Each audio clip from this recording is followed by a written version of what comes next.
anim na payout na po natin mula po nung umupo ako ng mayor.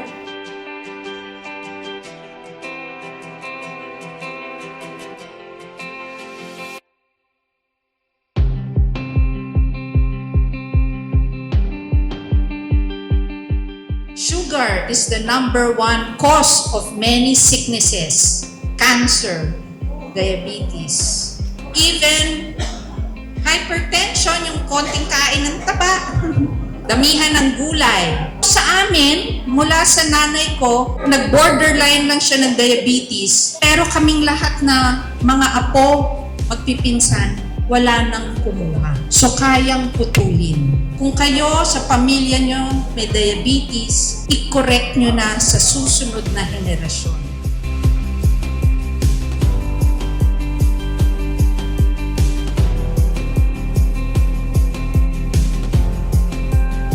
Maraming salamat po kay Mayor Susan Yap dahil sa medical assistance or financial assistance na natanggap po namin para sa gamot po ng aking anak sa pang-araw-araw po niyang maintenance. Maraming salamat po.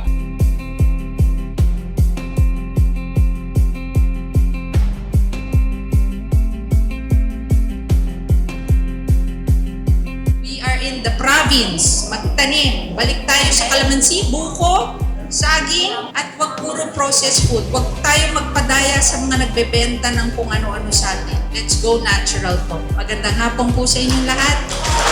I love you all.